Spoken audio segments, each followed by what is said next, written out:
Hello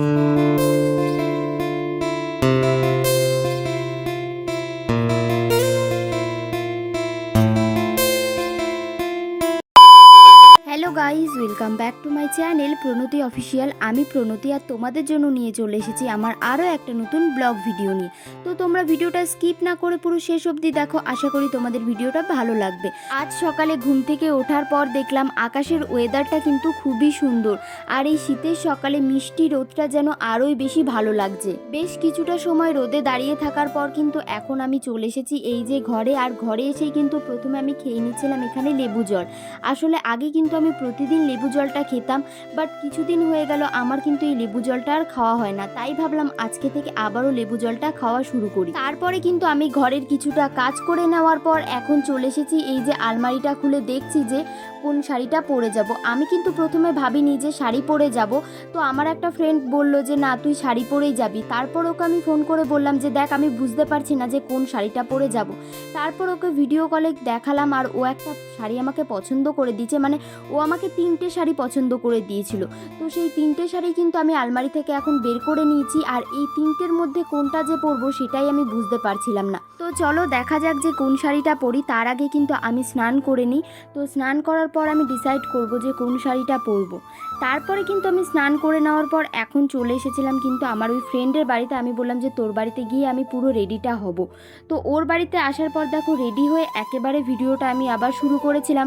আর দেখো আমার ওই ফ্রেন্ড কিন্তু এখনও রেডি হতে পারেনি, তো ও আমাকে বারবার বলছে যে চল চল। তো ওকে আমি বললাম যে তুই আগে রেডি হয়ে নে, তারপরে বলবি যে চল। তো দেখো এরপরে কিন্তু আমরা দুজন বান্ধবী মিলে বেরিয়ে পড়লাম। আর কোথায় যাচ্ছি সেটা তোমাদেরকে আগে বলে দিই, আমরা যাচ্ছি কিন্তু কলেজে। আমি প্রায় 2 বছর পর কলেজে যাচ্ছি, আর কলেজের কিন্তু আজকে একটা প্রোগ্রাম আছে। কি প্রোগ্রাম আছে সেটা তোমাদেরকে একেবারে আমি কলেজে গিয়েই বলবো। তো আমি কিন্তু আমার কিছু ফ্রেন্ডদেরকে মেসেজে বললাম যে তোরা কি কলেজে যাচ্ছিস, তো সবাই কিন্তু বলল যে না যাব না, আমাদের কাজ আছে। আর সবাই যেহেতু কাজে ব্যস্ত, তাই আমি আর রিয়া মিলে ঠিক করলাম যে চল আমরা দুজনেই যাই কলেজ থেকে একটু ঘুরে আসি। আর আগে থেকে না আমাদের সেরকম একটা প্রোগ্রাম ছিল না যে কলেজে যাব। আমি বলেছিলাম যে আজকের যদি ওয়েদারটা মেঘলা মেঘলা থাকে তাহলে কিন্তু আমি যাব না। তো সকালে ঘুম থেকে উঠে দেখলামই তো আজকের ওয়েদারটা কত সুন্দর।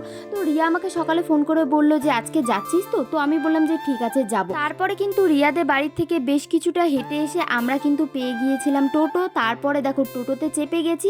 প্রথমে ভেবেছিলাম যে বাসে করে যাব, তো বাসের জন্য বেশ কিছুটা সময় আমরা ওয়েট করছিলাম, বাট দেখলাম যে কোনো বাসই আসছে না। তারপরে বললাম যে ছাড় বাদ দে, চল টোটো করেই চলে যাই। তো এখন কিন্তু আমরা চলে যাচ্ছিলাম। আর এতদিন পর যেহেতু কলেজে যাচ্ছি তাই কিন্তু আমার কিরকম একটা লাগছে। তো চলো যাই কলেজে, তারপরে আবার তোমাদের সাথে দেখা হচ্ছে।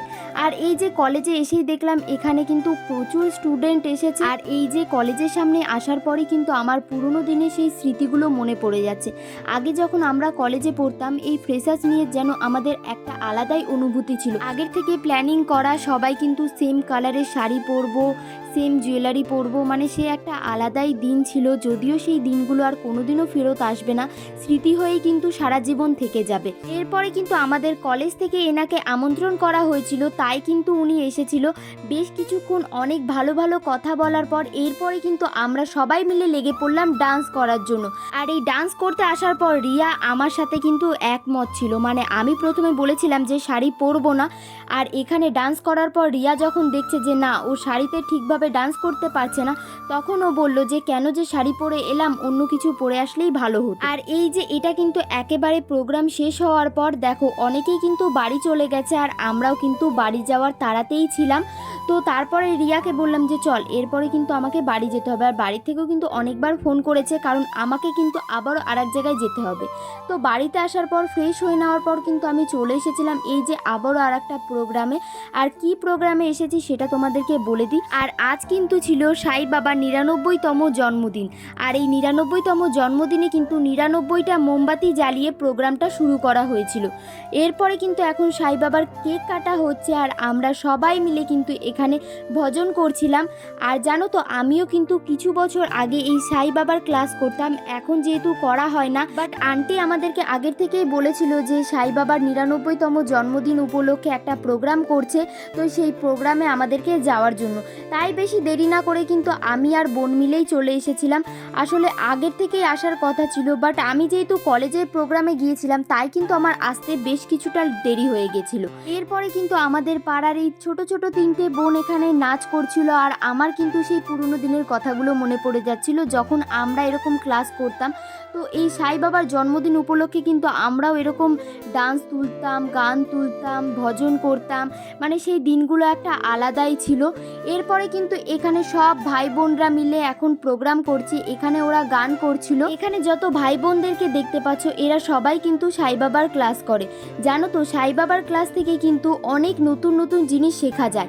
এরপরে কিন্তু এই ছোট্ট ভাইগুলো করে দেখাচ্ছিল নাটক। এই নাটকের মাধ্যমে কিন্তু অনেক কিছু বোঝার ছিল। নাটকের নাম ছিল সঙ্গদোষ, যে সঙ্গদোষে কিন্তু মানুষ অনেকটা পরিবর্তন হয়ে যায়। মানুষ যেরকম মানুষের সাথে মিশে মানুষ ঠিক সেরকমটাই হয়ে যায়। আর হ্যাঁ, এই সাই বাবার ক্লাসে কিন্তু অনেক কিছু শেখানো হয়, যেমন নাচ, গান, আবৃত্তি, নাটক, ড্রয়িং, মানে যেগুলো তোমরা এতক্ষণ দেখলে টোটালটাই কিন্তু এই সাই বাবার ক্লাসেই শেখানো হয়। আলাদা করে কিন্তু কোথাও নাচ শিখে এখানে প্রোগ্রাম করতে হবে এরকমটা নয়, এখানে কিন্তু পুরোটাই শেখানো হয়। আর এই যে এই ডান্সটাই কিন্তু ছিল আজকের প্রোগ্রামের শেষ নাচ। আর এই নাচটার পরে কিন্তু এখানে একে একে সবাই মিলে ভজন করছিল, আর এই ভজনের পরে কিন্তু আজকের প্রোগ্রাম শেষ হবে। তো প্রথমেই কিন্তু আমাদের পাড়ার একটা কাকু এখানে ভজন করে নিচ্ছিল। তো কাকুর ভজন করা হয়ে যাওয়ার পর কিন্তু এখানে এখন ভাই ভজন করে নিচ্ছিল, মানে এই যে ছোট্ট যার হাতে মাইকটা দেখতে পাচ্ছ এটাই কিন্তু আমাদের সবার ভাই। তো এর মাঝে কিন্তু বেশ কয়েকজনের ভজন করা হয়ে গেছিল, যেই ভিডিওগুলো আমার আর করা হয়নি। আর জানো তো, আর কিছুদিন পরেই কিন্তু এই সাই বাবার ক্লাস থেকে সবাইকে নিয়ে যাবে পিকনিকে। যদি আমি সেই পিকনিকে যাই তো অবশ্যই তোমাদের সাথেও শেয়ার করব। তো সব শেষে কিন্তু সাই বাবার এখানে এসে প্রণাম করে আমরা কিন্তু চলে এসেছিলাম বাড়িতে। তো এই যে এখন কিন্তু বাজে ওই রাত 11টা মতো। তো চলো, আজকের ভিডিওটা আর বেশি বড় করছি না, আজকের ভিডিওটা এই পর্যন্তই। তোমাদের যদি ভিডিওটা ভালো লাগে তো অবশ্যই like, comment, share and subscribe করে দিও। চলো বাই, দেখা হচ্ছে নেক্সট ব্লগে। Good night.